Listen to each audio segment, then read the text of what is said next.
Bonjour à tous. Cet été et à la rentrée, je vous invite à embarquer dans une nouvelle aventure pour découvrir comment diriger votre vie, vos projets et votre entreprise depuis un espace de joie, de manière intuitive et connectée au grand tout. J'ai invité 16 experts pour que vous puissiez en apprendre plus sur le leadership cosmique et orgasmique. Et pour aller plus loin, après l'épisode, je vous propose de rejoindre un cercle privé sur Telegram ou de participer à la première retraite Cosmic and Orgasmic Leaders en Thaïlande du 20 au 28 septembre. Tu peux retrouver toutes les informations en description et je vous en parlerai plus en détail à la fin de l'épisode. Maintenant, c'est le moment d'accueillir notre invité du jour. Je vous invite à vous installer confortablement et à ouvrir les oreilles en grand. Vous allez voir, j'ai choisi les invités avec amour, avec attention et vous allez les adorer. Belle écoute à vous. Hello Maëva et bienvenue ici sur le podcast Journal d'une CEO spirituelle. On est réunis pour un hors-série sur le leadership cosmique et orgasmique et je vais expliquer pourquoi ça me tenait à cœur que tu sois là. Donc merci d'avoir accepté l'invitation et bienvenue à toi. Merci pour l'invitation, Mondiane. Pour te décrire, je vais commencer par raconter un peu ce que je vois de toi, ce que je perçois, et puis toi, tu pourras rajouter des informations pour que les personnes elles comprennent pourquoi j'ai choisi de t'inviter. Déjà, tu as écrit sur ton site une phrase qui te décrit que j'aime beaucoup. Tu dis que tu es visionnaire dans le royaume des mystères de l'érotisme. Quand tu écris cette phrase, quand on voit ton parcours et ce que tu proposes, bien sûr, toutes tes propositions, elles sont orientées sexualité. Mais en tout cas, moi, ce que je ressens, et c'est ce que tu indiques aussi, c'est que c'est relié à des sagesses ancestrales. Donc toi, tu les actualises par rapport à la société, à la manière de fonctionner. Mais on voit que ça prend source de très très loin, dans ce qu'on pourrait appeler de l'époque l'école des mystères ou des transmissions qui avaient lieu. Juste avant qu'on commence, tu me disais que le vecteur voix, ta voix, elle accompagnait beaucoup dans tes transmissions. L'école des mystères, c'était des transmissions orales, donc je pense que tu gardes ça en fait de l'ancien. Tu as écrit un livre qui s'appelle Rituel de femmes pour dévoiler les trésors de la sexualité. Ce livre-là, il montre comment tu accompagnes les femmes, mais tu accompagnes pas que les femmes, tu accompagnes les couples et les hommes aussi. Les hommes aussi, un petit peu moins. Tu l'as fait il y a 2 ans en tout cas, je crois. Je l'ai eu fait dans le passé, un petit peu plus. Maintenant, je fais plus d'accompagnement pour les hommes, hormis des demandes un petit peu particulières, en consultation. Voilà. Mais globalement, on va dire 90% de mon activité, c'est les femmes et les couples, 10%. Et les couples, ok. J'ai re-regardé les intentions qu'il y avait derrière ton travail, ce que tu proposais, pour qu'on puisse te découvrir. Et en fait, toi, tu accompagnes les femmes et donc les couples à se reconnecter à leur nature érotique, à s'éveiller à leur potentiel orgasmique. Et on va en parler aujourd'hui de ce potentiel orgasmique et notamment, je vais te poser des questions sur ton terme, la vitalité érotique. Tu les accompagnes du coup à travers cette découverte de la sexualité à gagner en énergie et en créativité. Donc il y a vraiment cette notion d'être créateur de sa vie à travers ce que tu proposes. C'est pas uniquement de la sexualité au sens plus conventionnel du terme, on pourrait dire. Tu les accompagnes à ouvrir des nouvelles perspectives sur leur sexualité pour sortir, je pense, des schémas peut-être un peu porno ou ce qu'on voit dans les films, mais découvrir, avoir de la créativité dans ces espaces sexuels. Et tu accompagnes aussi les personnes à augmenter leur magnétisme et leur radiance féminine. Le féminin, ce que tu as décrit sur ton site, je vois que c'est une valeur qui est fondamentale pour toi. Et je pense que tu l'incarnes dans ta manière d'être. Il n'y a pas, comment dire... Moi, par exemple, j'ai une énergie qui est très yang, tu vois, très rentre dedans. Quand je suis en interaction avec toi, je sens une énergie très féminine. Qu'est-ce que tu as envie de rajouter en plus ? Ouais, c'est drôle en même temps de t'écouter, d'écouter ta présentation parce que c'est vrai qu'il y a beaucoup de choses aussi qui ont évolué. Ça fait 12 ans donc je fais de l'accompagnement avec, donc comme tu l'as dit, les femmes, les couples. il y a eu un petit peu les hommes aussi à certains moments. Et voilà, t'entendre, je mesure aussi l'évolution et ce qui a changé au fil des années dans mon approche. Euh, voilà, donc moi, j'accompagne les femmes, en effet, sur la dimension, on va dire, de la sexualité, mais au-delà, sur la dimension de la connexion à soi, du retour à soi, que ce soit dans son corps, dans son sexe. Et il y a évidemment la dimension du plaisir qui est connectée à tout ça, mais c'est un petit peu le au-delà du plaisir, moi, qui m'anime, qui m'intéresse dans ce travail.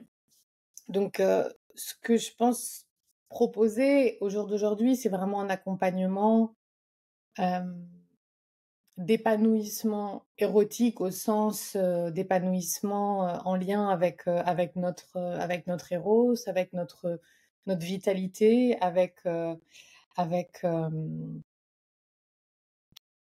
comment est-ce que notre connexion à cette énergie, à notre vitalité érotique, à notre élan, elle nous propulse dans la vie, elle nous permet de nous réaliser, elle nous permet d'être vraiment qui on est. Donc, quelque part, au-delà de la dimension du plaisir et de la sexualité, je pense que là où je suis plus dans mon travail maintenant, c'est sur cette dimension euh,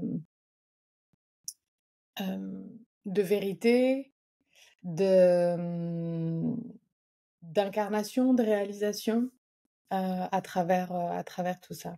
Voilà. Comment tu définirais l'éros? Parce que en fait, dans le milieu du féminin, on va en parler beaucoup de l'éros. Érotisme, on comprend, mais quelle est ta définition à toi? Notre éros, c'est notre vitalité. Il n'a pas seulement une définition sur le plan érotique ou sur le plan sexuel, mais notre éros, c'est notre force vitale, c'est notre vitalité, c'est notre élan de vie, c'est une manière d'être vivante, d'être en lien avec l'existence, d'être en connexion avec la vie. C'est c'est comme ça que moi je le perçois. Si tu regardes aujourd'hui la société, mais de manière globale, hein, comment elle fonctionne, Mhm. euh, une société qui pourrait être un peu déconnectée, tu vois, de sa force vitale, de son bassin, une société qui fonctionne plutôt ici, tu vois, un peu mentalisée. Je caricature, mais il y a un peu de ça. Mm, C'est quoi le mm, message que toi, tu as envie de porter à la société? C'est quoi le mouvement que tu as envie d'amener?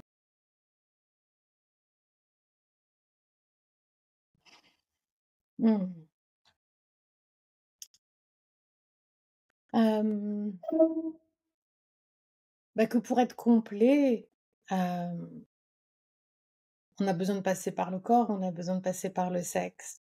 Ce que j'explique souvent à mes stagiaires, c'est que ce que je vois beaucoup, ce que j'ai beaucoup vu dans le passé, dans le développement personnel ou dans la mouvance un peu spirituelle, c'est ce désir de s'élever, ce côté de transcender, d'aller plus haut, donc des sphères un petit peu euh, euh, élevées comme ça, mais sans nécessairement passer par le corps, en rejetant tout un ensemble d'expériences et de, et de conscience de ce qui se passe à l'intérieur dans notre système et de l'importance de ce qui s'y passe. Et pour moi, il n'y a pas de développement personnel, il n'y a pas de développement même spirituel sans passer par notre base, sans passer par notre corps, sans passer par notre sexe, sans passer par notre énergie sexuelle et sans passer par notre éros.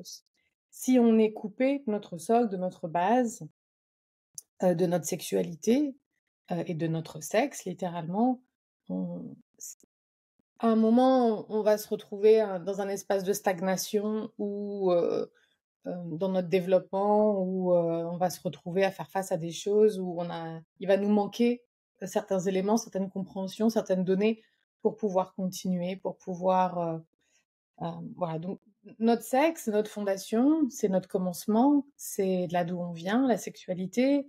Et cette vitalité, cette énergie, euh, ce, l'importance de notre socle et de notre base,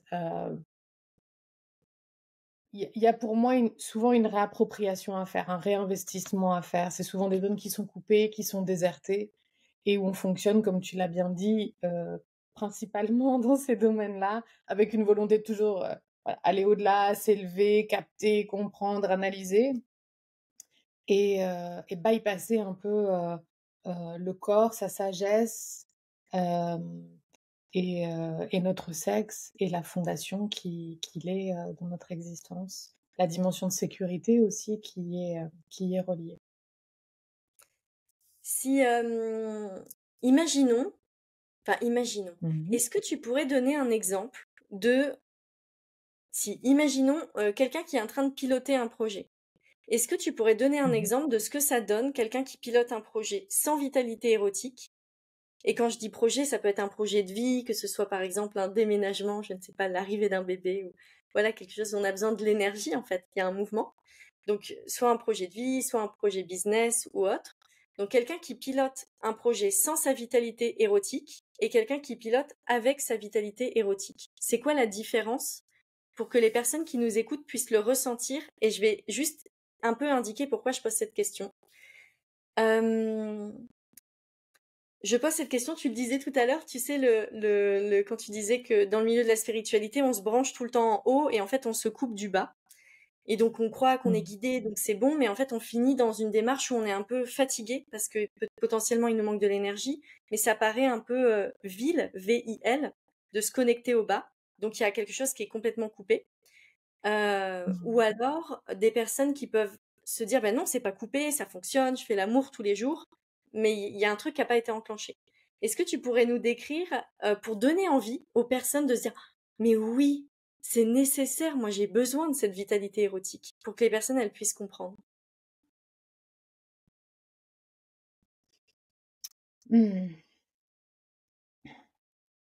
C'est une question un peu complexe parce qu'on pourrait la prendre en fait même en amont et de différents angles. Je sais pas si je vais y répondre directement, mais tout d'abord, ce qui me vient dans la dimension de la réalisation de quelque chose, c'est l'observation d'à partir d'où part l'élan de la création. Est-ce que c'est... Si je prends moi mon processus créatif, comme je te le partageais avant qu'on commence l'enregistrement, moi j'ai besoin de l'extérieur pour créer, j'ai besoin de, de matière extérieure, que ce soit mes expériences, je vais m'inspirer des échanges avec mes stagiaires, je vais m'inspirer de, bien sûr, mes lignées, mes mentors, de ce que je vois, de ce que j'observe, de ce que je comprends pour pouvoir m'inspirer. Mais dans mon processus de création, c'est pas nécessairement ce que moi, à titre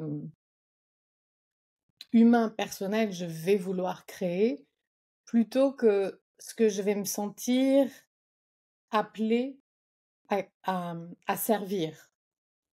Je sais pas si c'est clair ce que je te dis.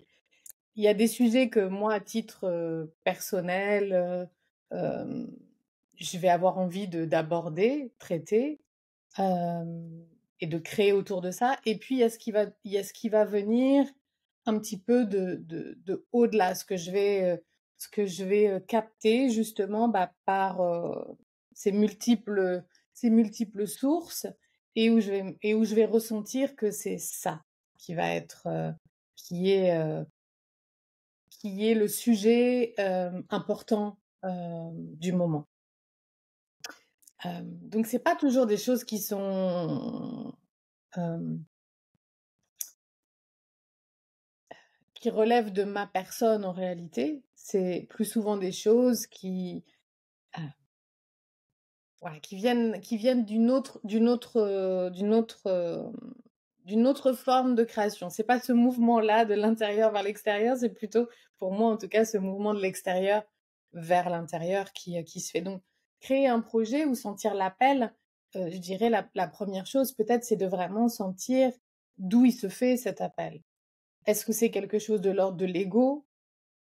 Est-ce que c'est, ce que j'observe souvent, bah, aussi dans le milieu du développement personnel, c'est que on va nécessairement prendre en tant qu'enseignant, leader, coach ou on va partir, d'une expérience qu'on vient de vivre pour enseigner et moi, je pense que tout n'est pas matière à tout n'est pas matière à être, source de, heu, source de transmission. Il y a des choses oui, il y a des choses non. D'où est-ce que le mouvement va partir?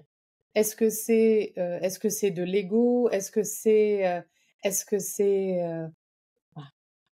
c'est une canalisation de quelque chose qui est en train de se vivre, de se passer, où on est en train de capter que ça, c'est la ça, c'est le prochain sujet, la prochaine fréquence à laquelle je peux me mettre, au service d'eux. Voilà. Je sais pas si c'est très, si Si, c'est si c'est c'est très très clair. clair?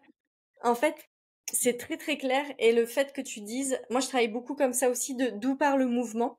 Le fait que tu Mmh. dises que ça vient d'en haut et que ça descend et que ça part pas du bas pour remonter en haut, je pense que ce mouvement-là, il est très important. Et je trouve que ce que tu décris, c'est un peu, moi, ce que j'appellerais la différence entre les désirs, les projets d'âme, qui viennent pas vraiment de nous, Mmh. en fait. C'est une information qui arrive pour qu'on puisse déployer, Mmh. c'est un message qui arrive pour qu'on puisse, nous, le déployer sur Terre. Donc nous sommes le Mmh. vecteur et on nous demande de le déployer. Et entre quelque chose qui vient Mmh. de nous, de nos besoins plus individuels, en fait, qui sont des Absolument, démarches complètement exactement, différentes. Ce que tu viens de dire, ça me absolument. fait penser à quelque chose. Ce matin, j'étais en train de faire donc un programme d'écriture. On en parlait juste avant, celui d'Anne-Claire Méré. Et justement, on a travaillé dans le programme sur l'intention du livre. Et qu'est-ce qui fait que notre livre sera un succès, l'intention, etc. Et en fait, c'est hyper intéressant ce qui s'est passé pour moi. Et je pense que ça va illustrer ce que tu viens de dire. Moi, faire un livre, j'ai envie depuis un bout de temps. Bon, j'ai envie de faire un livre. Voilà, y a pas trop d'explications. J'ai envie, mais si derrière je regarde, moi, ça va me permettre de gagner en visibilité. Ça va me permettre d'être lu. Moi, j'adore briller, être sur scène, ça me fait plaisir. Enfin, voilà, ça me permet de vivre l'expérience d'écriture d'un livre. Donc, il y a tout ça qui est là. Euh, mais là, on travaille sur l'intention forte à l'intérieur. Et en fait, il y a autre chose qui est ressurgi, qui était déjà là, mais que j'avais pas identifié comme aussi fort. À tel point que ce processus à Mmh. l'intérieur de moi, il me donne envie de pleurer, il me connecte à des parts de vulnérabilité hyper profondes. Et ça devient un essentiel. Je suis invitée à le faire, quoi. Et là, ce qui redescend, c'est Mmh. moi, mon histoire avec la toxicomanie, l'héroïne, toutes les personnes qui sont dans une addiction, pourquoi on part dans des addictions? Et moi, ce que je ressens, c'est qu'on est Oui. parti dans des addictions parce qu'on n'a pas incarné notre chemin. Et je sens que c'est ça le vrai sujet du livre, alors que moi, j'aurais voulu un truc un peu plus business, tatata. Mais c'est ça le vrai sujet qui est en train de descendre et qui me porte dans la création. Et je pense que ça illustre un peu ce que tu dis. C'est bah, je pourrais Mmh. choisir différemment et rationnellement, clairement, j'aurais choisi autre chose. Mais là, il y a une information qui vient et qui me, toutes les cellules, elles frétillent dans tous les sens. C'est une évidence en fait. Mm. Et c'est là où la vitalité, rentre en jeu. C'est-à-dire qu'il y a des choses où on va se mettre en mouvement à partir, bah, du rationnel, du logique, de l'ego, ma petite expérience que j'ai vécue et dont je vais me servir pour partager, enseigner. Et puis, il y a quelque chose qui parfois nous anime au-delà. Et c'est là où peut-être on vient vraiment se relier à la vitalité, à la, à une autre qualité d'énergie. Je pense que la vitalité, elle est d'une certaine manière, elle est toujours là quand on crée un projet. D'une manière ou d'une autre, on en a besoin. Soit on va l'utiliser, ce qu'on a à disposition, soit possiblement le projet dans lequel on va se lancer, ce qu'on va capter, ce qu'on va venir servir, la fréquence qu'on va venir servir, va alimenter aussi notre vitalité, notre énergie, et va être génératrice. Parce que tout dépend du mouvement, en fait, dans le projet. Ça peut prendre comme ça peut donner. Est-ce que ça va être générateur ou est-ce que ça va être extractif? Et je pense que quand on se met vraiment au service de quelque chose, que ce soit, voilà, dans un processus de création d'un nouveau programme, d'un livre, d'un projet, heu, ça peut ça peut être générateur d'énormément de vitalité, venir nous nourrir, venir nous inspirer, venir nous porter, venir, nous et quelque chose même d'exaltant, parfois, dans ces expériences-là. Ou alors ça peut être très extractif et on s'épuise et on puise à l'intérieur de l'énergie, on va l'utiliser. Voilà, donc après on expérimente, hein. J'ai pas toujours, créé à partir, d'un endroit spécifique et je dis pas que c'est mieux et que voilà, c'est pas un jugement de valeur, mais c'est, on va dire, c'est mon expérience, c'est ce que moi j'ai pu, capter en voilà, en étant dans un dans une forme de processus de création depuis 12 ans déjà dans mon activité avec, bah, différents programmes, différentes, propositions, voilà et mon observation, elle est un petit peu, celle-ci. Mmh. Ouais, bah tu dis c'est pas un jugement de valeur. Oui, c'est vrai, mais c'est vraiment important le sujet que tu poses parce que bon, moi j'accompagne beaucoup de femmes, même si j'aime bien les hommes et j'ai envie d'en accompagner plus, mais j'accompagne beaucoup de femmes. Et dans le processus créatif, il y a tellement de phases un peu sacrificielles que ça va entraîner de la fatigue et ça donne pas envie de reproduire et ça donne pas envie de redonner au monde. Donc je pense que ce que tu décris là, c'est hyper hyper important. Mmh Euh, mh. Qu'est-ce que tu dirais aux femmes qui aujourd'hui se sentent coupées de leur pouvoir érotique, mais de leur sexualité, qui se disent non mais attends, moi j'ai fait un peu une croix là-dessus. Et là, on est en train de me dire que, en fait, si je crée depuis ces espaces-là, ça va être régénérateur pour moi, pour mon corps, pour mes projets. Ça va me permettre de me révéler, de m'élever. Et là, en fait, bah non, j'ai pas envie de réactiver ça, je m'en suis coupée. Tu vois, qu'est-ce que t'aurais envie de dire? Heu, Plein de choses, mais la première chose, c'est que c'est jamais, trop tard, déjà, parce que ça, c'est souvent quelque chose que j'entends quand je travaille avec des femmes. Ou moi, j'ai une clientèle, heu, qui va de, peut-être, allez, on va dire, passer 25 ans quand même maintenant jusqu'à 75, 75 ans. Donc j'ai des femmes qui arrivent, qui me disent: «Oui, mais toutes ces années où j'ai pas» j'ai «C'est jamais trop tard». J'ai des femmes qui se mettent en chemin, et voilà, qui se révèlent. Je dis souvent, elles se révèlent bombe atomique dans le sens dans toutes les différentes manières de ce que ça peut traduire, et qui se révèlent bombe atomique, voilà, même à n'importe quel âge, à n'importe quel moment de la vie, ça c'est possible. Donc déjà, c'est jamais trop tard. C'est jamais définitif aussi, c'est-à-dire que on a pu être coupé, de sa sexualité pour tout un tas ou de son plaisir, de son corps, pour tout un tas de raisons et c'est toujours possible de se recréer de ce côté-là. Le chemin, il est pas toujours, facile, hein. Travailler avec la dimension de la sexualité, c'est souvent, un chemin qui est un petit peu, remuant, confrontant, bah, parce qu'on vient travailler avec, d'une part une zone d'histoire, on vient travailler avec, des mémoires, on vient travailler hem, avec ce qui est vrai aussi. C'est un travail qui est confrontant, bah, parce que ça nous met face aux choses. Donc c'est pas un travail c'est pas confortable, c'est pas que, sexy, c'est pas que orgasmique et paradoxalement, c'est aussi, un travail qui ouvre tellement de possibilités, qui ouvre tellement de connexions, de de de, hem qui ouvre tellement de portes en fait dans notre vie, que ce soit sur la dimension purement du plaisir, que ce soit sur la dimension de la réalisation de soi, sur la dimension de notre plaisir d'être dans la vie, d'être vivant, d'être là, d'être dans ce corps et hem, voilà, je sais plus trop où j'allais. Non, j'ai perdu le fil de C'était, de la bah, discussion, mais tu partageais un message pour les femmes qui aujourd'hui en sont oui, bloquées et c'est tu jamais disais trop qu'en fait, c'est important ce que tu dis. Tu dis il y a tard. pas de limite d'âge et je pense que la société elle met vraiment ça quoi. Tu vois, à un moment, t'as un programme, c'est la salope sacrée, hein. Ouf, c'est Ouais. ça le nom. Moi Mmh. j'adore ce nom. Moi j'avais à un moment je parlais beaucoup de la pute sacrée. J'adore ce nom, la salope sacrée. Et en fait c'est à tout âge. Il y a pas de limite. Mmh. Oui, tout à fait. Tout à fait. Et donc, non seulement il n'y a pas d'âge, mais en plus, donc, comme je disais, il n'y a rien qui est définitif. C'est-à-dire que on peut toujours recréer, on peut toujours, euh, on peut toujours prendre soin de certaines choses qui sont parfois du domaine très euh, délicat, sensible, traumatique en lien avec notre rapport à notre sexe, à notre sexualité, parce que c'est aussi une réalité. Et on peut toujours recréer des choses à partir de là. On peut toujours, il y a toujours des possibles. Ouais, il y a toujours des possibles. Et une vie où on est complètement coupé de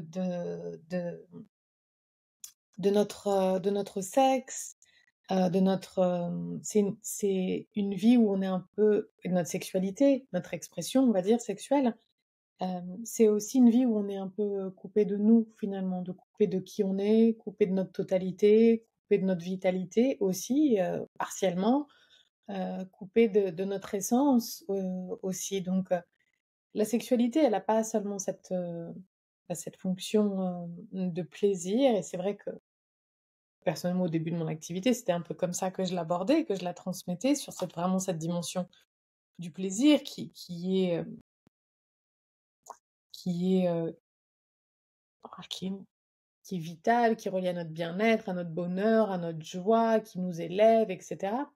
Mais au-delà, voilà, au-delà la sexualité comme espace de connexion à nous, comme espace de connaissance de nous, de l'autre, de notre humanité. La sexualité comme porte de comment est-ce qu'on se réalise dans le monde, heu, qui on est à travers ça. Et voilà, c'est surtout ce qui m'anime en réalité. C'est pas tant, juste la dimension du plaisir, les techniques, les méthodes. Voilà, c'est des choses que j'ai beaucoup fait dans mon approche, avant.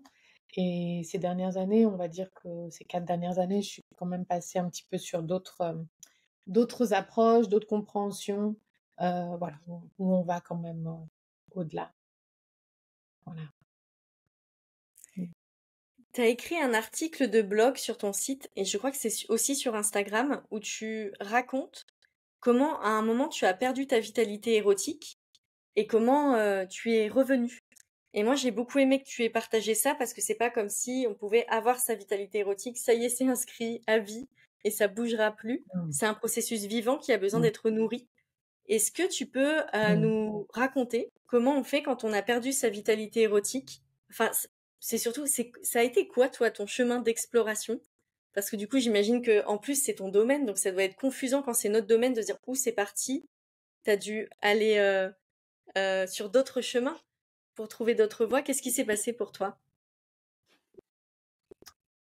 Mais cette vitalité, elle est fluctuante de toute manière, elle va avec nous, c'est-à-dire quand on est malade ou fatigué, cette vitalité, notre vitalité, elle est en berne, elle est absente ou elle est plus faible, donc elle nous accompagne. Et les femmes, d'autant plus, on a cette cyclicité, on a des événements de vie qui font que on va connecter à cette énergie, de manière complètement différente et en fonction de nos âges aussi. Donc, parfois, on associe la vitalité érotique. C'est intéressant d'ailleurs de se demander à quoi est-ce qu'on l'associe en fait. Qu'est-ce qu'elle veut dire pour nous aussi.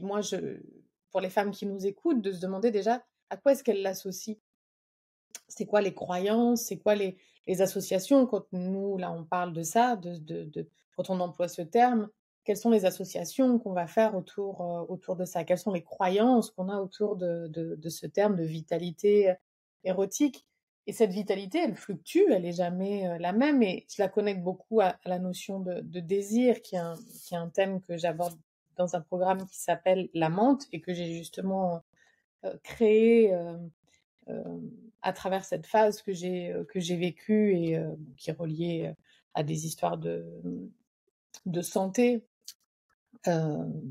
problèmes très banals de thyroïde. Et voilà, donc j'ai créé un petit peu à partir de ça parce que ce thème du désir, c'est un thème qui est récurrent aussi dans le travail autour de la sexualité.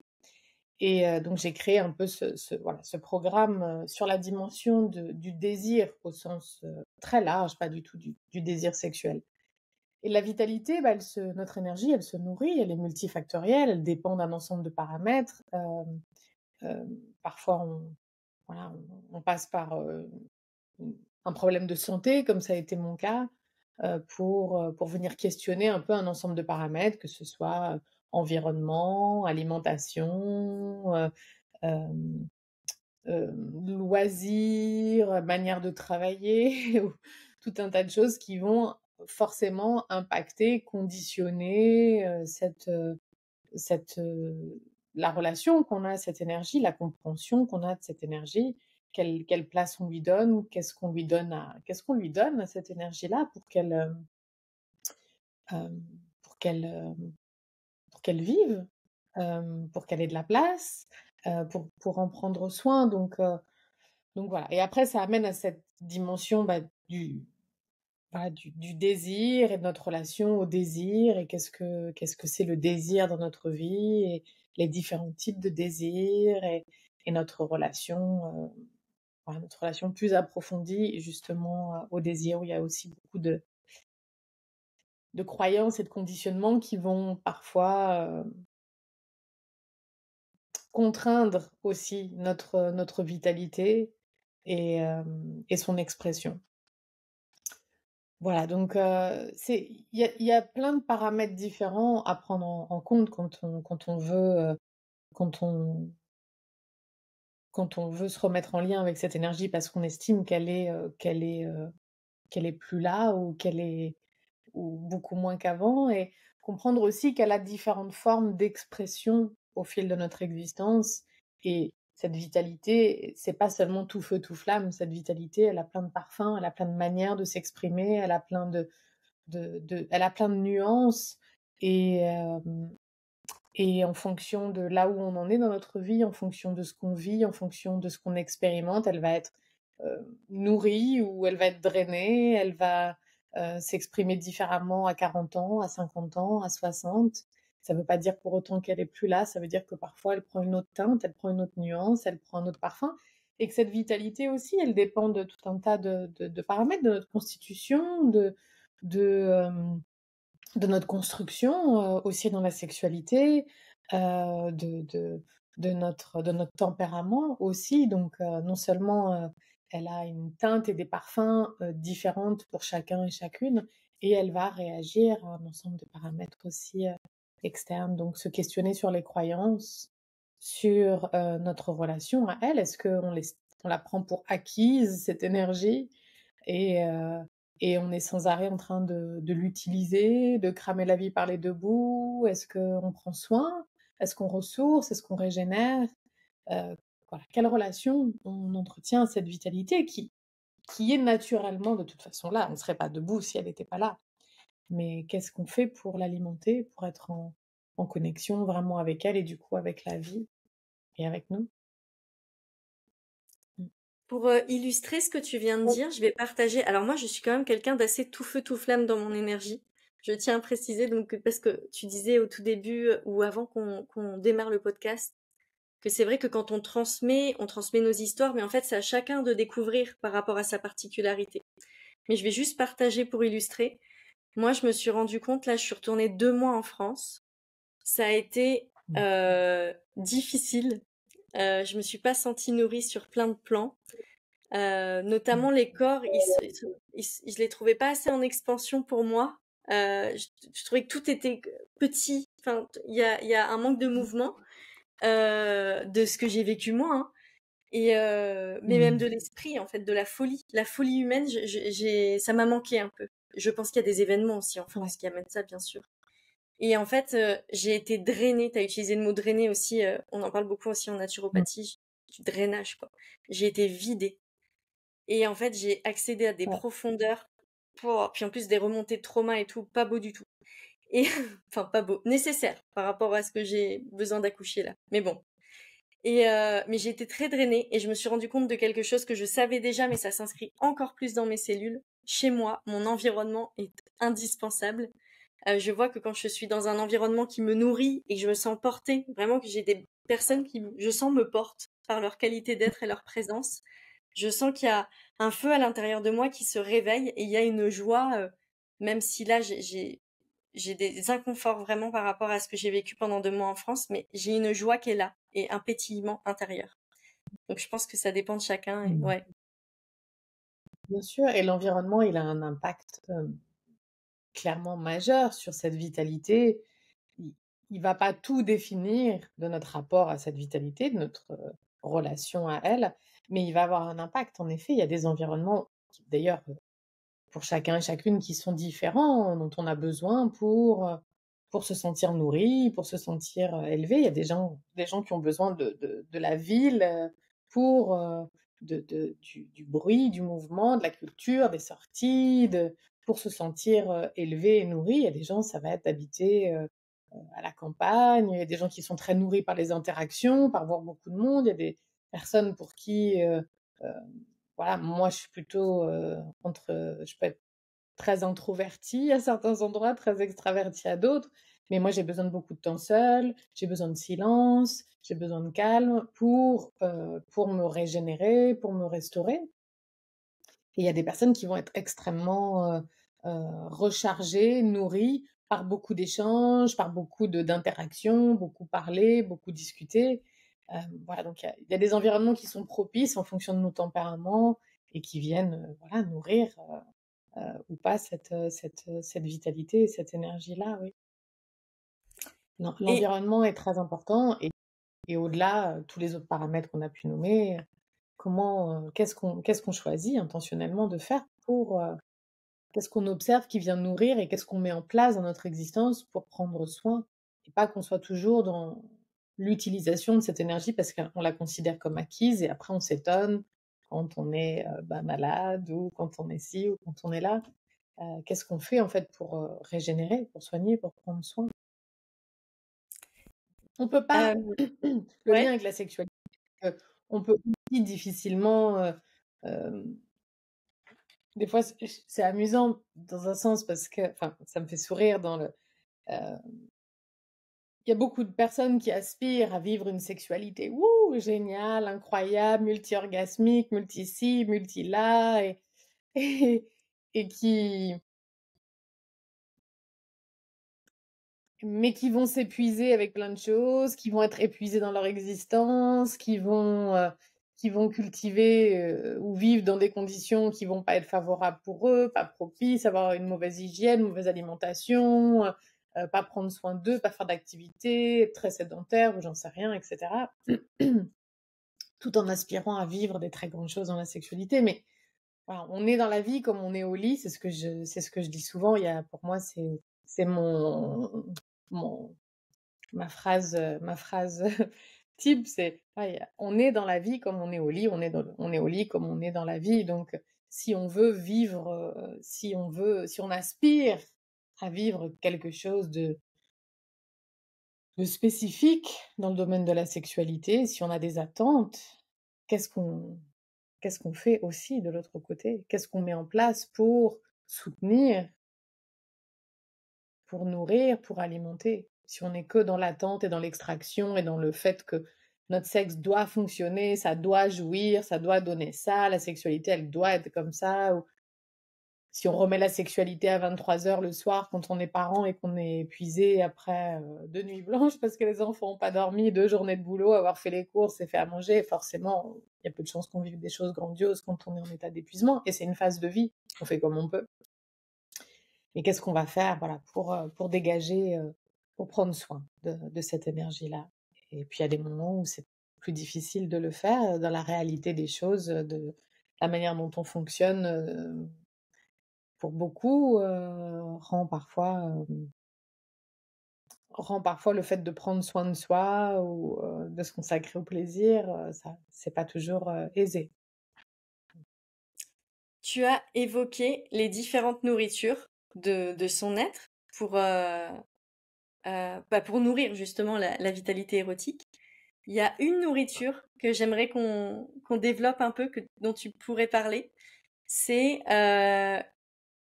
en fait, tu as écrit le mot dévotion sur ton site à un moment, sur la première étape, la dévotion. Et je voulais savoir qu'est-ce que tu entends par dévotion et comment tu te relies à plus grand. Qu'est-ce qui se passe? Et je pense que ça, c'est une nourriture. La nourriture de s'ouvrir à... On sait jamais comment l'appeler, parce on peut l'appeler l'univers, la vie, Dieu, la source, l'invisible. On l'appelle un peu comme on veut, mais comment tu te relies à quelque chose, voilà. Mm. Est-ce que tu peux raconter ton expérience, ton histoire, est-ce que tu connais ce que toi tu expérimentes dans ce domaine? Oui. Et avant ça, si tu me permets, j'aimerais juste revenir sur, par rapport justement aux nourritures, ce qui va venir vraiment aussi soigner, régénérer notre énergie. La sexualité en fait partie. Il y a souvent cette idée que la sexualité prend de l'énergie et on se dit ah, j'ai la flemme de faire l'amour, on est trop fatigué pour, quand on est en situation de couple ou de sexualité partagée. Et la sexualité, ça fait partie aussi des nutriments de notre énergie. Moins on fait l'amour, moins on a envie de faire l'amour, plus on fait l'amour, plus on a envie de faire l'amour. Et une sexualité qui est, on va dire, heu, connectée, éveillée, c'est une sexualité qui restaure, qui est génératrice. C'est pas une sexualité qui est extractive et donc qui prend de l'énergie. Donc la sexualité fait aussi partie bien sûr des nutriments pour régénérer notre vitalité. Voilà. Et pour répondre à ta question, tu m'as parlé de la dévotion Ouais, et de moi mon rapport à ça, mon histoire par rapport à ça, à on ouais. va dire En, l'invisible, en fait, ce que j'aimerais savoir, c'est que du coup, je parle beaucoup de leadership orgasmique et cosmique. L'orgasmique, c'est vraiment d'utiliser son feu sacré. Et cosmique, c'est se relier à un autre plan. C'est pas juste moi en tant que personne qui vais piloter ma vie. Il y a une autre, on en a parlé un peu au tout début, mais il y a une autre information, il y a autre chose qui se passe. Et j'aimerais que tu puisses partager là-dessus ce que tu vis. Et encore une fois, je l'ai dit au tout début, c'est parce que je trouve que tu as vraiment une identité unique dans ton sujet de la sexualité, dans ce que t'amènes toi. Et donc ça, forcément, t'es passé par un moment où tu as assumé qui tu es et t'as assumé d'être au service de quelque chose. Et j'aimerais découvrir ce qu'il y a derrière mmh. pour toi. Je sais que c'est pas évident de mettre des mots là-dessus, mais ce que tu as envie de partager. Bah, peut-être ce que je peux partager déjà, c'est le pourquoi est-ce que j'ai choisi de faire ce que je fais on va dire dans mon histoire, sans trop m'étaler, mais qu'est-ce qui m'a amené à faire ça? Hem, pour la sexualité, ça a toujours été un sujet qui m'intéressait et ouais, je pense que c'est quelque chose qui a commencé, on va dire, assez tôt dans l'intérêt que je pouvais, avoir pour le sujet. Quand j'avais, 12 ans, je pense que on est un peu on est tout le monde de la même génération, on écoutait peut-être les mêmes choses, mais j'écoutais à la radio, c'était, je sais plus, sur Fun Radio, il y avait, Doc Fool, quelque chose comme ça, donc ça parlait de sexualité. C'était une émission peut-être tous les soirs il y avait, qui était co-animée par, à l'époque, une actrice, porno qui était, très connue, à cette époque-là et qui s'appelait, Tabata Cash. Bon, moi j'avais 12 ans, la pornographie, en fait, ça voulait, pas dire grand-chose pour moi, mais j'adorais, en fait, j'étais fascinée par la possibilité d'avoir cet espace pour parler de sexualité et pas que de sexualité, d'amour aussi, hem et donc cet espace où les jeunes, pouvaient téléphoner, poser des questions, recevoir des informations, alors, de qualité plus ou moins élevée, on va dire, mais bon, en tout cas, ça avait le mérite d'exister et j'étais, assez fascinée par ça et j'étais allée voir, mon père apparemment. Moi, je me rappelle pas, mais c'est l'histoire qu'on m'a racontée. J'étais allée voir mon père et ma belle-mère et j'avais dit: «Quand je serai grande, je voudrais être Tabata Cash». Et alors ça leur avait pas fait spécialement plaisir évidemment, mais moi voilà, je traduisais ça par: «Je veux parler de sexualité, je peut-être même faire de la radio ou quelque chose de cet ordre-là». Donc voilà, ça a commencé comme ça et je suis restée avec ce désir de travailler autour de ces choses-là. Donc, à 18 ans, j'ai travaillé au Téléphone Rose, Minitel Rose. J'étais aussi hôtesse quelque temps dans un bar américain. Donc, j'avais une curiosité en fait sur ça, mais je le faisais vraiment avec beaucoup, beaucoup de naïveté. Je suis quelqu'un de très naïf. euh, dans le sens innocence, curiosité. Voilà, donc j'allais là-bas vraiment avec au téléphone rose, le Minitel rose. Ça pouvait être d'ailleurs assez trash à certains moments, mais j'avais cette innocence qui m'accompagnait en fait dans les choses que je faisais. Me retrouver à 18 ans hôtesse dans un bar américain. Voilà. Mais je l'ai toujours fait avec beaucoup d'innocence en réalité. Voilà, donc ça, c'est resté et puis, bon, j'ai fait des études dans la communication, rien à voir. J'ai organisé des mariages à Londres, l'événementiel et ça a eu son importance aussi pour moi sur cette notion de rituel, de couple, de sacré aussi qui m'a beaucoup, beaucoup impactée et puis dans mon expérience personnelle à cette période-là, je connectais à ce que j'appelle, donc là, j'avais 23 ans, je connectais à ce que j'appelle aujourd'hui, mes orgasmes oracles. Et c'est ce qui fait un petit peu pour moi écho à la question que tu poses. Et où à travers ça, en fait, à travers l'expérience que j'avais dans ma sexualité, il y avait quelque chose qui me disait, il y a quelque chose au-delà. Il y a quelque chose au-delà. La sexualité, là, elle est géniale et il y a quelque chose au-delà. Donc c'est à partir de là où j'ai acheté mes premiers livres sur le tantra et que j'ai commencé un peu à m'intéresser. Bon, il y a eu beaucoup de choses au milieu qui ont fait que j'ai mis un certain temps en réalité à aller vraiment m'essayer dans ce domaine-là, me former en sexo, etc. Mais ça a été un des éléments déclencheurs. Et puis, il y a eu Bali qui s'est greffé parce que mon père et sa femme sont partis y vivre en 2008.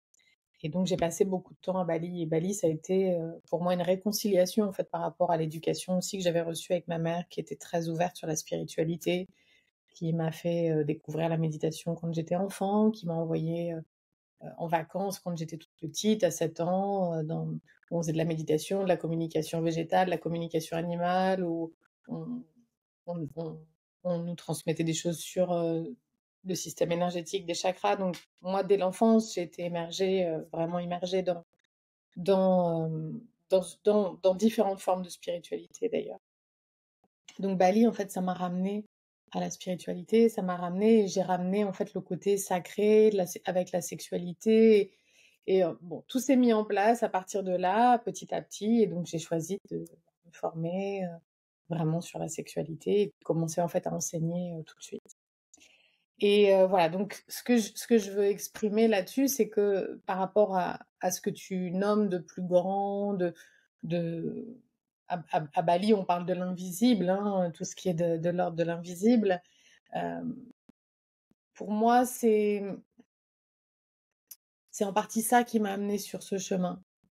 Des choses que je ne pouvais pas voir ou qui faisaient pas forcément sens de manière dans l'analyse, mais qui m'informaient au-delà, qui m'informaient par mes expériences corporelles, qui m'informaient euh, par l'orgasme, qui m'informaient par une sagesse dans mon corps, par le fait que progressivement, c'est probablement pour moi venu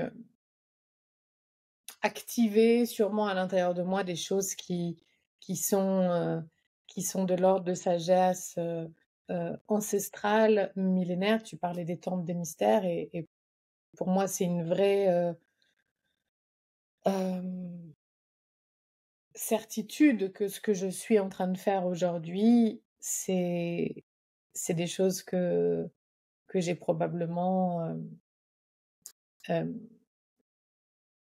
sont des choses que j'ai déjà faites de certaines manières dans le passé, dans d'autres vies, ou qui me mettent en résonance avec, voilà, avec des codes, avec des sagesses qui passent par le corps uniquement, qui passent par la connaissance, le ressenti, qui passent que par le corps et alors qu'on porte tous et tous à différents degrés, mais on est plus ou moins connectés aussi à ça.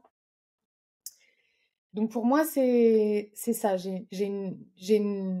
Ma dévotion, elle est envers le mystère, les mystères. elle est envers l'inconnu, elle est envers ce que je viens ressentir et qui, et qui est pour moi, quand je sais que c'est vrai, je sais que c'est vrai. Il n'y a pas de, il y a pas de doute. Je sais que c'est vrai. J'ai pas besoin de livres, j'ai pas besoin de formation pour savoir que c'est vrai. Que Voilà, je sais pas si j'ai c'est très répondu intéressant ce que à ta tu dis là, question. Trop, parce que ça, ouais. Non, mais c'est parfait parce que ça me fait penser à, j'ai écouté une interview de Laurent Gounel, qui vient d'écrire un livre sur la prise de décision. Et donc, il expliquait à la personne qui l'interviewait. Et en fait, ce que tu viens de décrire, c'est ça, en fait, la prise de décision aussi, c'est qu'il y a un endroit où tu sais que c'est vrai. Et ça, pour moi, ça fait partie aussi de mmh. savoir piloter sa vie, savoir diriger sa vie, parce que si on a besoin d'informations extérieures, on est perdu. Alors que quand il y a un espace à l'intérieur où il y a plus de doute, en fait. Il y a l'évidence. Moi, je trouve ça hyper Mmh. précieux dans la vie. Mmh Et mh. je trouve d'ailleurs que ces espaces-là, justement, ils enlèvent des phases de je me sens perdue, des phases d'anxiété, etc. Parce que c'est un espace de non-doute et de certitude, pas par rapport à l'extérieur, mais de soi à soi. Donc c'est très beau ce que tu décris. Mmh mh. Mm. Mmh. J'aimerais finir avec une phrase qu'il y a sur ton site d'Anaïs Nin Mmh. qui dit: «J'aime la Mmh. sensation indescriptible, abstraite, délicate, profonde, vague et voluptueuse de vivre extatiquement». Est-ce que pour Mmh. conclure, tu aurais un message à transmettre pour une vie extatique? Mmh. Ah, bah, déjà cette phrase-là, c'est difficile de faire mieux et de rajouter quelque chose ou, ouais, je suis une fan d'Anaïs Ah oui? Nin et cette phrase, je trouve qu'elle résume, elle résume absolument à merveille, l'existence que voilà, qui peut s'offrir à nous, combien la vie, elle peut être facile. Ah, et que, ouais, je j'aimerais encourager les femmes, bon et aussi bien sûr les hommes, mais comme je travaille essentiellement avec les femmes, je vais surtout parler aux femmes, mais de se mettre vraiment, si elles ressentent un même le plus petit des éclats, des étincelles à venir, travailler sur, ouais, se mettre en chemin, on va dire, sur le thème de la sexualité, du corps, de la connexion à soi. C'est je pense, un des plus beaux cadeaux qu'on puisse se faire, dans cette vie pour vivre d'une manière, pour être vraiment en relation avec la vie et voilà, pas tout le monde ressent cet appel et c'est très bien, pas tout le monde est amené à travailler, à explorer, ce chemin de la sexualité, mais si on ressent un tout petit appel, c'est vraiment une magnifique invitation de l'existence à aller explorer et voilà, c'est tout Pour les ce personnes c'est là-dessus que je pourrais qui terminer. merci. Merci Maëva. Pour les personnes Mmh qui auraient envie de cheminer mh. à tes côtés ou de te découvrir, donc je tiens à préciser que je vais mettre en lien le site de Maëva. Vous allez voir, il y a des programmes à la fois en autonomie, des salonnages, Il y a les salonnettes. des Ouais, il y a les salonnettes. salonnettes, c'est des petits programmes, préenre Il y a des ça c'est des ouais, petits programmes préenregistrés.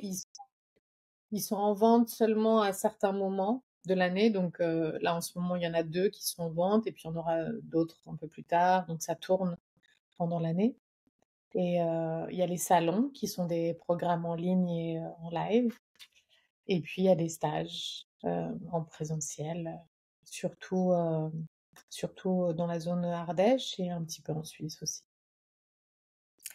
et le prochain, dans les prochaines semaines, Sachant que le podcast va sortir peut-être dans 15 jours à peu près, c'est quand le prochain stage auquel les personnes peuvent se connecter? Maintenant, ça décale un peu à la rentrée.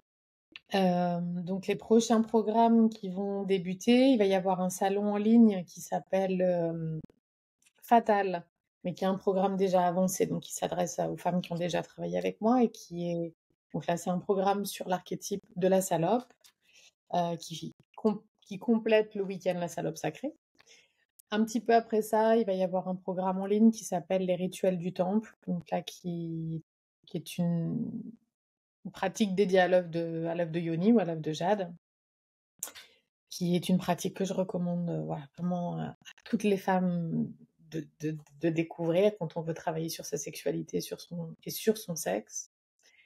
Et puis il y aura des week-ends, mais ils sont pas encore annoncés, ça va pas tarder. Il y aura un week-end pour les femmes, un nouveau week-end. Après ça, voilà, après on va être sur 2025 avec des programmes comme Matera, comme le Bouddha de Vénus l'été, Kama pour les couples et des week-ends et d'autres choses qui vont se rajouter. Donc voilà, je suis un peu intuitive avec les, avec les programmations et voilà, donc parfois c'est un petit peu anticipé. Il y a certaines choses qui sont récurrentes, comme le Bouddha de Vénus, comme Kama, qui sont des stages d'été.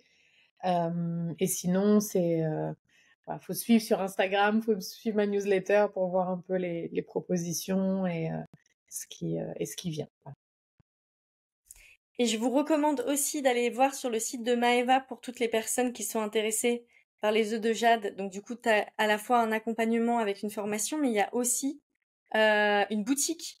Et alors j'ai vu un œuf, j'ai découvert en préparant l'interview un œuf de jade en verre avec de l'or 24 carats. J'avais jamais vu et je sais pas, ça m'a Ouais, émue d'un seul coup. ouais. Donc il y Ouais, ils a sont quelque chose sublimes. qui s'est passé. Mm.